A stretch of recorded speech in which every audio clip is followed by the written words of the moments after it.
दोस्तों नमस्कार। Indian press house में आपका स्वागत है और मैं हूं संदीप पांडे। तमाम नेताओं और मंत्रियों के पर लगे भ्रष्टाचार के गंभीर आरोपों से घिरे नीतीश कुमार को लेकर तमाम बातें चल रही हैं। बातें उनके स्वास्थ्य को लेकर भी हो रही हैं और बीजेपी के साथ टिकट बंटवारे को लेकर के जो जो आजमाइश हो रही है दोनों पार्टियों में, उसको लेकर के भी हो रही है। एक आम मान्यता ये बन चुकी है इस वक्त कि 2025 का विधानसभा चुनाव नीतीश कुमार के लिए आखिरी चुनाव होगा। अगर ऐसा होता है तो क्या ये चुनाव सिर्फ नीतीश कुमार के लिए आखिरी होगा या उनकी पार्टी जेडीयू के लिए भी आखिरी चुनाव होगा? क्योंकि अगर नीतीश कुमार सक्रिय राजनीति से हटते हैं तो जेडीयू पर इसका क्या असर पड़ेगा? कुछ लोगों का कहना है कि जेडीयू टूट सकती है, 2 या 3 धड़ों में टूट सकती है। कुछ लोगों का कहना है कि जेडीयू का विलय हो जाएगा किसी और राजनीतिक दल में।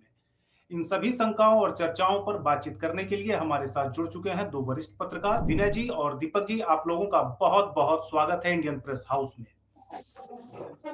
दीपक जी, पहला सवाल आप ही से है कि क्या 2025 का विधानसभा चुनाव नीतीश कुमार के लिए आखिरी चुनाव है और क्या जेडीयू के लिए भी आखिरी चुनाव है? देखिए, चुनाव कभी कोई आखिरी नहीं होता। जब नेता चुनाव में उतरते हैं तो उसे आखिरी नहीं मानते। 2020 के चुनाव में नीतीश कुमार ने अपने अंतिम सभा में कहा था, ये मेरा अंतिम चुनाव है। या वो कहा, वो सेंस लगाया गया था कि शायद उनका ये कहना हो कि आज का प्रचार अंतिम है, मगर उन्होंने कह दिया कि आज का अंतिम चुनाव। देखिए, जिस तरह से चुनाव की सरगर्मियां बिहार में बढ़ रही है और जिस तरह कुछ पार्टियां उभर कर सामने आई, और सबसे बड़ी बात है कि ये चुनाव अब युवाओं का दिशा निर्देश तय करेगा।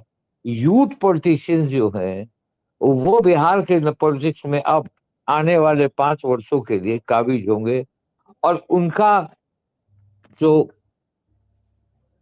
काम होगा वो एक अलग तरीके का होगा। आप देख लीजिए कि अब नीतीश कुमार धीरे धीरे, अब भले नीतीश कुमार मेहनत करते हैं, अभी भी देखते हैं बहुत जगहों पर जाते हैं, योजनाओं को देते हैं, मगर कहीं ना कहीं 20 वर्षों से अगर नीतीश कुमार हैं तो अब वो भी एक अंतिम पड़ाव पर आ रहे हैं।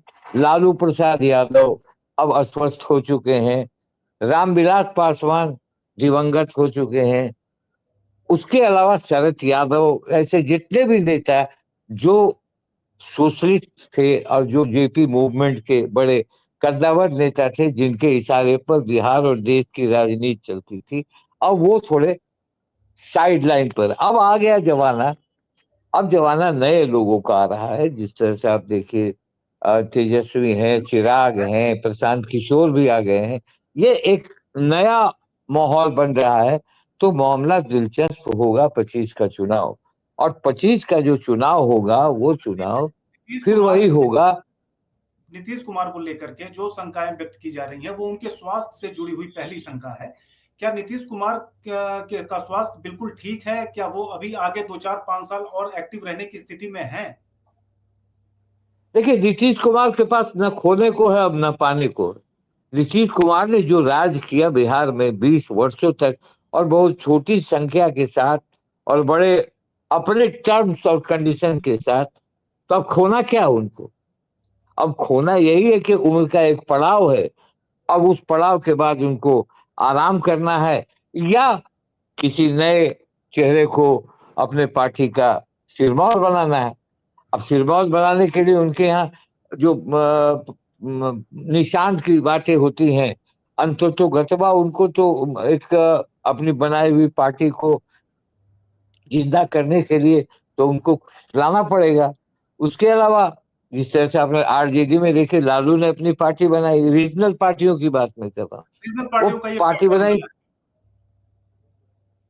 तो अब जो मामला, जो चुनाव है, वो अब जो चुनाव होगा वो चुनाव बीजेपी के लिए बहुत प्रेस्टीज है। देखिए, बीजेपी। बीजेपी बिहार में किस तरह काबिज होगी, इसको लेकर उसकी चिंता ज्यादा है, क्योंकि उसके पास नरेंद्र मोदी ऐसे चेहरे हैं, उसके पास अमित शाह हैं, जेपी नड्डा है, ये तमाम की नजर बिहार पर है, क्योंकि बिहार में आज तक उनका अपना कोई मुख्यमंत्री नहीं हुआ है, क्योंकि और इन वो बड़े अकेले चेहरों के नहीं लड़ साथ पाते। चेहरा भी नहीं है बीजेपी के पास। बीजेपी की एक समस्या ये भी है। हाँ, तो अब जिस तरह से बीजेपी का सबसे बड़ा टारगेट है बिहार, तो वो टारगेट नीतीश कुमार के साथ है। नीतीश कुमार साथ लेके चलेंगे। उसी टाइप से कांग्रेस ने भी अपना बिगुल फूका है। जो कांग्रेस वहां खत्म थी, हो गई थी, बैसाखी पर थी, लालू के इशारे पर चलती थी, वो कांग्रेस को कहीं ना कहीं लगा कि हम बिहार में अपनी जमीन बना देंगे। वो वोट अधिकार यात्रा के बाद, उसके उससे पहले उन्होंने कांग्रेस को ठीक करना शुरू किया था। वो कांग्रेस और बीजेपी, ये दोनों के लिए है कि कांग्रेस पे हम बात कांग्रेस की। करेंगे। कांग्रेस पे हम बात करेंगे, उसके पहले जरा एक बार विनय जी से बात कर लेते हैं। विनय जी, जे फिलहाल निशांत राजनीति में नहीं आ मतलब आ रहे हैं, ऐसी चर्चा है। निशांत कब आएंगे ये देखना होगा। लेकिन फिलहाल की अगर परिस्थितियों की बात की जाए तो जेडीयू की टूट को लेकर एक चर्चा ये होती है कि चुनाव के बाद या नीतीश कुमार के हट जाने के बाद जेडीयू में टूट एक संभावित टूट दिखती है, जिसमें कहा जाता है कि पार्टी के जो सवर्ण नेता हैं जैसे ललन सिंह हुए या संजय झा जी हुए, इनका रुझान बीजेपी की तरफ दिखता है, और जो पिछड़ी जाति के नेता हैं उनका रुझान आरजेडी या कांग्रेस की तरफ दिखता है। आपका क्या आकलन है इस संभावना को लेकर के? जहां तक जनता दल यूनाइटेड का सवाल है, तो अभी तो नीतीश कुमार नेता है और उनके नेतृत्व में विधानसभा का चुनाव अगले महीना लड़ा जाएगा। और इसके बाद नीतीश कुमार जब छोड़ना चाहेंगे अपनी पार्टी, तो अब उनको देखना है कि किसको बागडोर संभालते हैं। हाँ, कार्यकर्ताओं की जहां तक इच्छा है, जो समता पार्टी के जमाने से कार्य करता है, क्योंकि इस पार्टी का निर्माण समता पार्टी से हुआ और समता पार्टी का मर्जर जनता दल यूनाइटेड में हुआ। उस समय जनता दल से शरद यादव थे, रामविलास पासवान थे, इन लोगों ने 99 में जनता दल यूनाइटेड बनाया। अब इस पार्टी का बागडोर पूरी तरह से नीतीश कुमार के हाथ में है, जनता दल यूनाइटेड का। तो अब नीतीश कुमार को फैसला करना है कि इसकी कमान किसको देंगे जब वो रिटायर होंगे। अभी तो फिलहाल कोई वैसी संभावना नहीं है। अभी तो नीतीश कुमार घूम रहे हैं, प्रचार कर रहे हैं। और एक उम्र का जहां तक सवाल है, एक उम्र के बाद जब चुनाव के बाद मुख्यमंत्री बनने का निर्णय होगा, तो जब नीतीश कुमार छोड़ेंगे तब देखा जाएगा। वैसे कार्यकर्ताओं की इच्छा है कि निशांत इसकी अगुवाई करें, जनता दल यूनाइटेड की अगुवाई निशांत करें, निशांत गद्दी को संभालते। कि होता क्या, जो छोटी पार्टियां हैं देश में या जो क्षेत्रीय पार्टियां कहते हैं, वो क्षेत्रीय पार्टियां परिवार की पार्टियां होती है। परिवार के लोग ही आगे बढ़ाते हैं। चाहे वो आप तमिलनाडु में आप देख लीजिए, चाहे वो आप उत्तर प्रदेश में देख लीजिए, चाहे बिहार में ही देखिए। तो यहाँ के कार्यकर्ताओं की भी इच्छा है, जनता दल यूनाइटेड के कार्यकर्ताओं की इच्छा है कि निशांत आगे आए। निशांत जो काम नीतीश कुमार किए हैं, क्योंकि नीतीश कुमार भी समाज के सभी वर्गों के लिए उन्होंने काम किया। दलितों के लिए किया, पिछड़ों के लिए किया, महिलाओं के लिए किया। महिलाएं आज जिस तरह से पुलिस में दिखाई पड़ती है, महिलाएं जिस तरह से आज पंचायती राज में दिखाई पड़ती है, महिलाएं आज जिस तरह से अन्य नौकरियों में दिखाई पड़ती है, तो इसका श्रेय नीतीश कुमार को जाता है। अच्छा विनय और जी, अगर आप पिछले कार्यकर्ताओं की नजर अगर निशांत की तरफ जा रही है तो उसके पीछे कहीं ये कारण तो नहीं कि कुछ समय पहले नीतीश कुमार ने पार्टी में पीके को लिया था और ये माना जा रहा था कि पीके उनके सक्सेसर हो सकते हैं, या उसके बाद फिर आरसीपी सिंह का चेहरा हम लोगों ने देखा, चर्चाएं सुनी कि अब शायद वो उनके नेतृत्व में पार्टी आगे बढ़ेगी। लेकिन दोनों ही जगह नीतीश कुमार को झटका लगा और फिर नीतीश कुमार ने एक एक करके दोनों लोगों से अपना पीछा छुड़ाया। तो क्या कहीं इस वजह से तो नहीं अब घूम के लोग वापस निशांत की तरफ ही देख रहे हैं उम्मीद से? देखिए, सबसे बड़ी बात है कि जहां तक पीके का सवाल है या आप आरसीपी का सवाल, ये लोग मैनेजर थे पार्टी के, ये लोग नेता नहीं थे उस समय। इन लोगों को पार्टी को मैनेज करने के लिए लाया गया था, सिस्टम को मैनेज करने के लिए लाया गया था। मैंने यो सिस्टम पार्टी चलाने के लिए भी कुछ काबिल लोगों की आवश्यकता पड़ती है, क्योंकि जब आप पार्टी चला रहे हैं तो बहुत सारा पारा फरनेलिया करना पड़ता है, चुनाव आयोग को कागज जाता है, इसके अलावा इनकम टैक्स भरना, बहुत तरह का मामला रहता है। हर जगह चिट्ठी पत्री लिखनी पड़ती है, प्रोग्राम के लिए चिट्ठी, अगर आप मुख्यमंत्री का कहीं प्रोग्राम, अगर कोई पार्टी के राष्ट्रीय नेता है उनका प्रोग्राम, तो डीएम को सूचित करना, परमिशन लेना, बहुत तरह का काम है। ऑफिस कागजी वर्क। काम, जो ऑफिस का बहुत सारा काम है। तो इन कामों में ये लोग सिद्धस्त थे। आरसीपी सिंह सिद्धस्त थे, पीके भी इसमें सिद्धस्त थे। पीके के लोग जानते थे कि अभी पीके संघर्ष कर रहे हैं, अब जमीन पर आ रहे हैं, अब उन्होंने अपनी नेतागिरी शुरू की। लेकिन इसके पहले तो पीके की कमाई थी एडवाइस देने की, और एडवाइस देने के बदले वो पैसा लेते थे। आज भी वो कह रहे थे कि भाई हमको एडवाइस करने के कारण 200 से ज्यादा करोड़ 3 वर्ष में मिला है। तो वो तो एडवाइस देते थे। हाँ, अब वो नेतागिरी में आए, अब उनका काम बदला है। तो उस समय जब जनता दल यूनाइटेड में आए थे, तो उस समय उनका काम एक तरह से एडवाइस देना था, मैनेज करना, चीजों को मैनेज करना था। और हर पार्टी में इस तरह के लोग रहते हैं जिनकी भूमिका मैनेजर की भूमिका होती है। आरसीपी सिंह की भी भूमिका वही थी। आरसीपी सिंह के बारे में आप जानते हैं, पहले वो बेनी प्रसाद वर्मा के पीएस हुआ करते थे। फिर नीतीश कुमार जब रेल मंत्री बने तो रेल मंत्री के पीएस बने वो, और नीतीश कुमार का विश्वास जीतने में सफल हुए। और नीतीश कुमार का विश्वास जीतने में सफल हुए तो रामचंद्र बाबू को 2 बार उन्होंने राज्यसभा में भेजा, पार्टी में अपनी जगह पर अध्यक्ष बनाने का काम किया।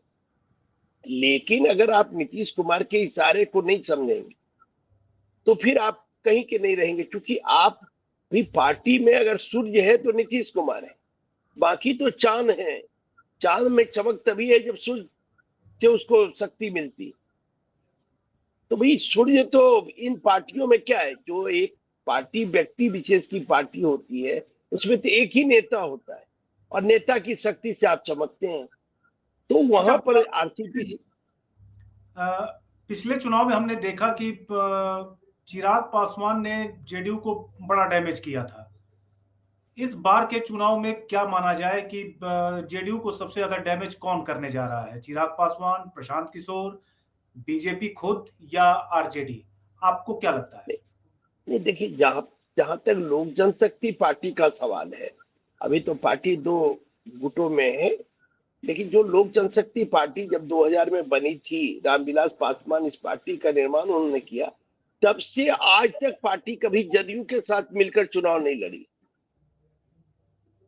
पहली बार हो सकता है इस बार जब हम आपके विरोध में चुनाव लड़ रहे हैं तो डैमेज करने की क्या बात भाई? आपके विरोध में चुनाव अगर लड़ेंगे तो खिलाफ में बोलेंगे, खिलाफ में प्रचार करेंगे। तो ये जो कोई लोग कहते हैं कि भाई लोक जनशक्ति पार्टी ने डैमेज किया, तो लोक जनशक्ति पार्टी नहीं। जब विपक्ष की कोई राजनीति आप करेंगे, आज तेजस्वी यादव है, तो तेजस्वी यादव क्या करेंगे? जदयू को सपोर्ट करेंगे, बीजेपी को। तो चिराग पासवान की पार्टी, जो रामविलास पासवान की पार्टी थी उस समय, बाद में तो अभी लोक जनशक्ति रामविलास अब ये हो गई जिसके नेता चिराग पासवान है।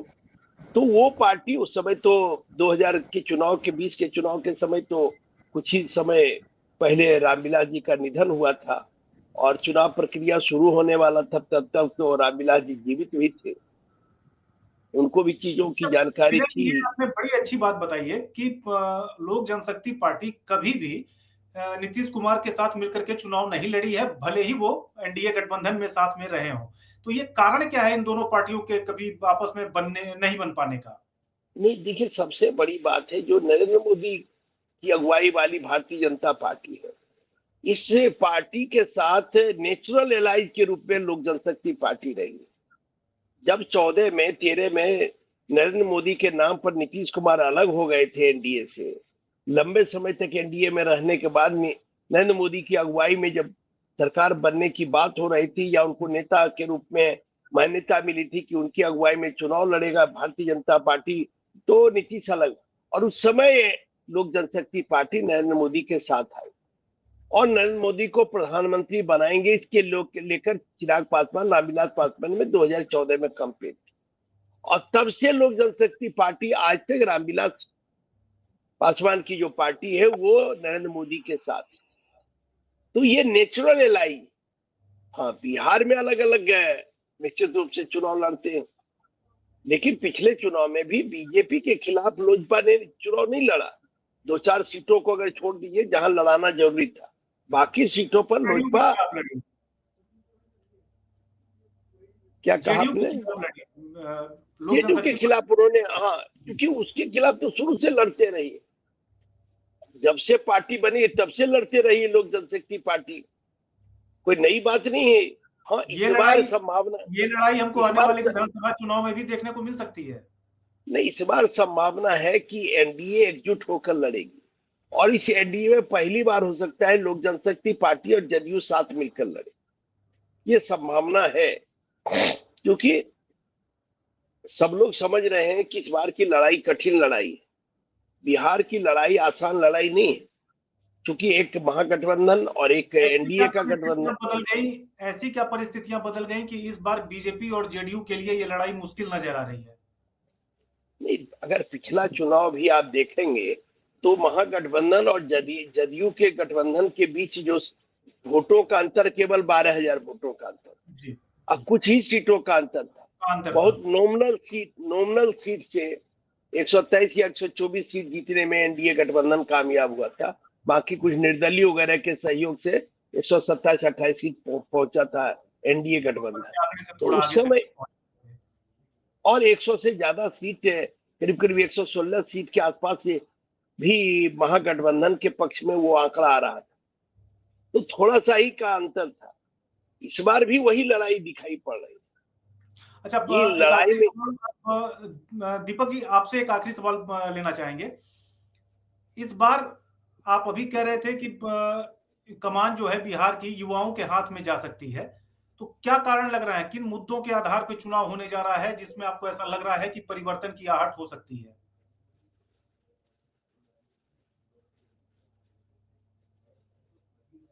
से सोसाइटी का डिमांड भी होता है कि भाई अब यूथ को आगे आने दो, अब बेटे को आगे आने दो, बाप तो आराम करता है। ये तो कॉमन सेंस। जहाँ तक चिराग पासवान की बात है, चिराग पासवान मैं बोलना चाहूंगा, चिराग पासवान और रामविलास पासवान जिस तरह से एलजेपी को राज्य में लाना चाहते थे, क्योंकि रामविलास पासवान पॉलिटिक्स नहीं करना चाहते थे स्टेट की, वो बाहर की केंद्र की पॉलिटिक्स करती। अब चिराग पासवान ने थामा है कि मैं बिहार में, देखिए अभी तक बिहार में 25 वर्षों में जब से एलजेपी ने चुनावी समय में यानी विधानसभा के चुनाव में अपने आप को इंडल्ज किया है, अभी तक मात्र यानी 45 एमएलए आए हैं इन 25 वर्षों में। तो ऑब्वियसली चाहेंगे के आसपास एक ही बार में इनको जीत मिली थी, जो एक मिनट बीच में एक मिनट, वो चाहेंगे कि हम अपनी स्थिति बिहार की पॉलिटिक्स से बनाए। आपको बता दें 2005 में फरवरी में चुनाव हुआ था, उसमें रामविलास पासवान ने चुनाव लड़ा था और 12.62% वोट आया था। 178 उम्मीदवार को डाला था तो 29 सीट आया। ये वो हाईएस्ट सीट था एलजेपी का। उसके बाद फिर 5 के अक्टूबर में जो हुआ था उसमें 11.10% वोट परसेंटेज था, 10 सीट आया था। ये दो जो था डबल डिजिट का मामला था। उसके बाद 2010 में 3, 2015 में 2, 2020 में 1, टोटल मिलाकर 45। तो अब चिराग पासवान जिस तरह से निकल रहे हैं, उनकी इच्छा है कि मेरी पार्टी बिहार में एक मुकाम पाए, मगर जिस तरह से मुझे लगता है कि एक बार जब दिल में घाव हो तो वो भरने में बहुत समय लगता है। जिस तरह से जेडीयू और एलजेपी के बीच आज की ये अदावत नहीं है, ये रामविलास पासवान के समय से अदालत है। वो अदावत है जब उन्होंने 2010 में नीतीश ने दलित और महादलित को बांट दिया था, उस समय से चल रहा है दोनों में। जी जी, तो ये जो चुनाव है, इस चुनाव में बिहार में प्रशांत किशोर भी है। ठीक है, प्रशांत किशोर कहते हैं या तो 1 नंबर पर आऊंगा या तो लास्ट में जाऊंगा, यानी अर्थ या फर्थ। और जिस तरह प्रशांत किशोर बढ़ रहे हैं, एक नया युवा चेहरा, जिस तरह राहुल गांधी का एंट्रेंस हो रहा है, जिस तरह से चिराग पासवान भी जुटा रहे हैं, उनकी भी भीड़ सभाएं बहुत जबरदस्त हो रही है। और मुझे लगता है कि ये चुनाव बहुत कांटे का है, और मैं ये नहीं मानता कि ये सीधे बीजेपी एनडीए और महागठबंधन के बीच है। गठबंधन का वोट परसेंटेज ज्यादा है तो आगे बढ़ेगा, मगर कहीं ना कहीं एक तीसरा एंगल भी आएगा अबर के चुनाव में, जो आपको या तो एक पक्ष को मदद करेगा या एक पक्ष को नष्ट करेगा। वो है जनसुराज। और जनसुराज ठीक है, हम ये नहीं कहते कि 25-30 सीट ले आएंगे, 4-5 सीट भी लाएंगे तो वो बिहार की पॉलिटिक्स में इंटर कर जाएंगे। ओवैसी, मायावती और एक छोटा सा जवाब आपसे चाहूंगा, क्योंकि हमारे पास अब समय कम हो रहा है। प्रशांत किशोर इस चुनाव में किस गठबंधन को ज्यादा नुकसान पहुंचाते हुए दिख रहे हैं? अभी तो लग रहा है कि वो बीजेपी एनडीए को पहुंचाएंगे। जिस तरह वो एनडीए के हमलावर हुए, उनको बी टीम आरजेडी का बोला जाने लगा। अभी तक जो हमले हुए जेडीयू और बीजेपी के, आज जिस तरह से उन्होंने खुलासा किया है, वो तो डिवास्टिंग खुलासा है। इतना कड़ा खुलासा किया है उन्होंने, वो तो डैमेज होगा एनडीए। आपसे भी एक छोटा सा जवाब चाहेंगे इसी सवाल पे कि प्रशांत किशोर आगामी विधानसभा चुनाव में किस गठबंधन को ज्यादा नुकसान पहुंचाते हुए दिख रहे हैं ग्राउंड पर? मैं तो क्या विनय जी। मैं तो नहीं, देखिए सबसे बड़ी बात है कि ये तो अभी कहना थोड़ा सा जल्दीबाजी होगा। इसलिए जल्दीबाजी होगा, कहाँ कौन कैंडिडेट होगा और उनका किस तरह का कैंडिडेट होगा, उसके बाद आप सही से विश्लेषण कर पाएंगे। अभी तो एक धारणा अगर कोई बना लीजिए कि इसको करेगा उसको करेगा तो आप कह सकते हैं, लेकिन हम लोग जब एनालिसिस करते हैं तो जब जहां उनका कैंडिडेट है, एनडीए का कौन कैंडिडेट है, आरजेडी का कौन कैंडिडेट है, और तब जब फीडबैक अगर आपको फील्ड से मिल रहा है या जो हमारे संवाददाता है उनसे मिल रहा है, तब आप सही से विश्लेषण कर पाएंगे। अभी मुझे लगता है कि दोनों गठबंधन को ही नुकसान पहुंचाएंगे। कोई एक बहुत ये नहीं केवल एनडीए को। मोटा मोटी देखा जाए विनय जी, तो बिहार का विधानसभा चुनाव जो है वो हर सीट पे इंडिविजुअल चुनाव हो जाएगा वहां के समीकरण के अनुसार। निश्चित रूप से देखिए, ये जितना छोटा चुनाव होते जाता है वो लोकल मुद्दे पर, अगर आप मुखिया का चुनाव लड़िए तो और लोकल मुद्दे पर हो जाएगा। तो ये जो असेंबली का चुनाव होगा तो बिहार के मुद्दे पर चुनाव होगा, वही लोकसभा का चुनाव होता है तो राष्ट्रीय मुद्दे पर और मोदी जी के चेहरे पर चुनाव होता है, मोदी जी के नाम पर चुनाव होता है। आप गांव में देहात में जाते तो आपको लोग कहेंगे भाई मोदी को वोट देंगे। मोदी से उनकी मुलाकात भी नहीं, लेकिन इस तरह की बात करते हैं वो। विनय जी, आज हम माफी चाहेंगे, हमारे पास समय का थोड़ा अभाव है, और आप दोनों लोग हमारे साथ जुड़े इंडियन प्रेस हाउस के साथ, आप लोगों का बहुत बहुत शुक्रिया। Thank you. दर्शकों से भी अपील करेंगे कि आप हमारे साथ जुड़े रहिए और बिहार के चुनाव से लेकर समाज के तमाम मुद्दों पर हमारे प्रोग्राम को देखते रहिए। नमस्कार।